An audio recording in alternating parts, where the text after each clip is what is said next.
Hello and welcome to another one of my videos, and in today's video I'm going to be going through a selection of gold coins I got in.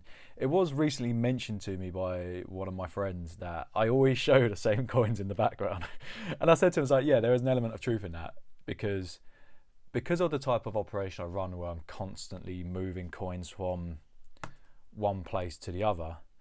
It doesn't make sense for me to just pick up all the, like, these are like they're about £4 coins, £4.50 coins.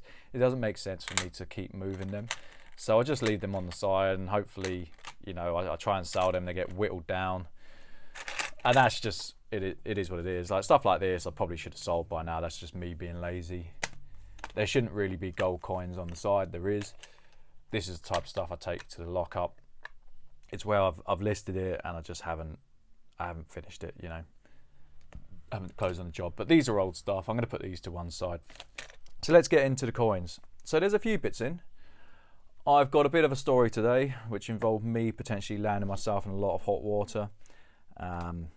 It's okay. I won't tell you the full extent of the story, but I will tell you the story. So I got this coming. So this has already been sold. This is a ½ ounce American Gold Eagle. Don't really see many of these. I really don't. I don't get many ½ ounces in. No, I don't know the exact reason for that. Like, my understanding is people would rather have 2/4. The premium isn't really much difference. There really isn't much difference in the premium. Sorry, and they'd rather have 2/4 over an ounce, over ½ an ounce, or they'd rather just save up and buy an ounce. That's just me putting two and two together. I don't know if that's factually correct. I genuinely don't know. I got these in. Now these came up at one of the online dealers. They'd underpriced it. I've already sold 2 bits, so the full was gone and the half is gone, and I actually have a buyer on the line for this. In terms of what I can make on it, you know, if I do 8% on these, you know, I'm happy. There was a gentleman on one of the groups who had one of these sets, and he said, he asked for a price, and I felt I felt really bad about it because he asked for a price, and I said to him, I'll offer you £6.50, which was about £50 over spot at the time. And I know there's more in it. You know, I'm in business. Let's not beat around the bush. You know, I'm in this to make money. I'm in it because I enjoy coins, but ultimately I have to make money. Otherwise, it's just a hobby for me. So I offered him £6.50, and then I saw him put up on Marketplace for like 1100, and I'm like, what? Like, it's not worth anywhere near that. I was thinking, I'm not trying to lowball you. It's not like that. These coins are minted to high heaven. The one sovereign. This has been sold. This one's actually pretty rare. I think there's like 2,000 or 3,000 of these minted. I was trying to stockpile them, but I got offered by a dealer to buy for 225 on this. You know, I'll happily sell it for that. And this one I actually sold for 175. These are as rare as hen's teeth, and ironically I had 3 of these come in recently. It's just how it happened. It wasn't planned. It was just like, oh, okay. But before this, maybe because I hadn't been looking for them, but I've never had one of the quarters in. I've had them in the proof, but not in the bullion. In the bullion format, they're really rare. So, you know, 175, 225, we're talking 400 plus 350, so 750. Now, I think I actually maximised on that. That is what I could have got the most out of it for. Had it come down a bit. So when I offered the gentleman 650, I'm thinking, with postage, if I get 700 out of it, 50 quid, you know, 8%, 7 or 8%. That was my line of thinking. But I've got to find the 2 buyers for these to really maximise it. So you've got to work on the downside. And he then put it up for 800, and this is where I felt a bit bad, if I'm being completely frank. And where he'd asked for a price, I wrote a message saying they're not worth anywhere near 800. So, but he deleted the comment, so it looked like I was actually attacking him, and it really wasn't the case. I was just trying to help him or guide him towards a price. Whether or not he wanted to sell to me is by the by, but I was trying to help him in terms of where it could have been at for him. You know, there's no point putting things up if no one's going to buy them. You know, if it's for sale and you're listing it at 1100 like he initially did, you're wasting your time. You're wasting everybody's time, and that's not to be harsh on the guy. I was genuinely just trying to help him out with valuation, and then I offered him a price which I thought was fair on my side. Didn't work that way. So if you are watching this, I do apologise. I didn't mean to lowball you, and if I made you look bad, I'm really sorry. That wasn't my intention.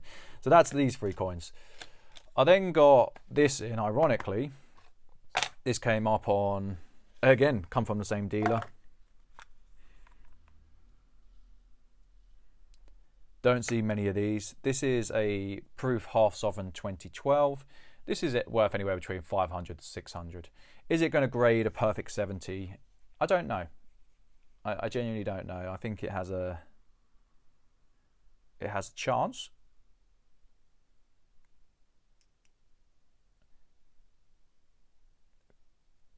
It looks okay.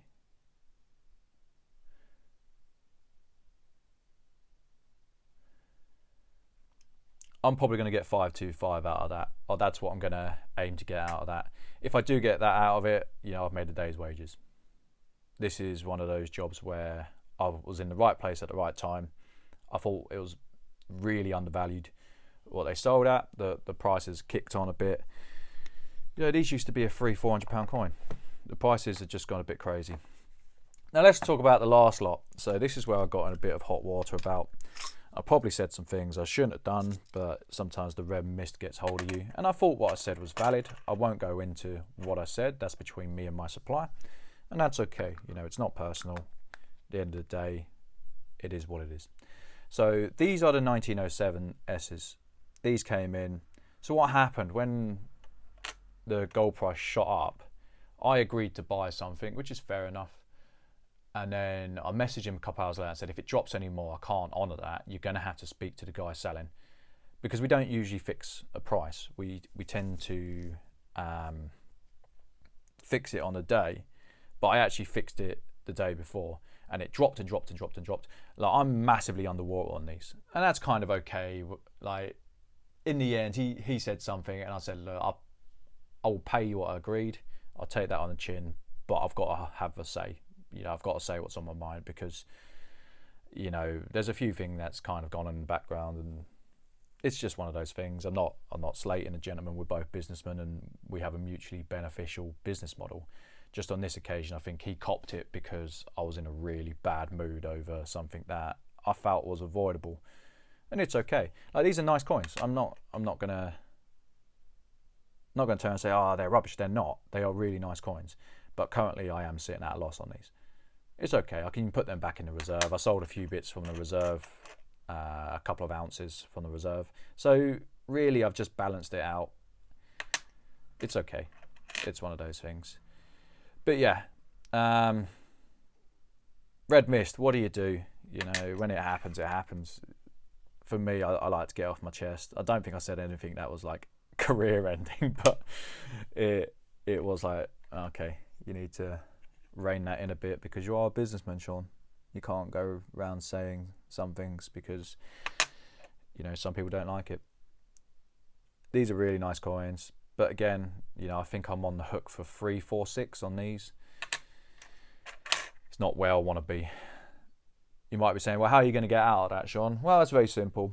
I would just carry on buying sovereigns to lower it, or wait for the price to go up. So if I get another 10 sovereigns in and I'm paying spot on them, you know, it slashes it in half. I can kind of deleverage or de-risk the position in a way that, okay, I'm not making a lot of money. I've got a lot of turnover on the books, but I'm not making a loss, and I can just keep these nice ones for a better day. So yeah, that's all the coins today. I hope you've enjoyed the video. They are different plays, so these are bread and butter. That's just me being an idiot. This is the big ticket one, and this is, you know, you're making a bit extra for having that knowledge. That's pretty much sums up my business as a whole. You know, you're going to have your bread and butter. You're going to have your coins that take a bit longer to move, and you're going to have coins that will give you big hits. And my job is to kind of balance that in between a revolving cash line where I owe money and pay the bills. So I hope you have enjoyed this one. I hope you've got something from it. You know, Look, I'm just dragging the video out to 10 minutes, okay, because I can monetize it for my $1 a day. Like, just give me a break, okay? It's really hard to do 10 minutes. I do appreciate it, and I'll see you on the next one, guys.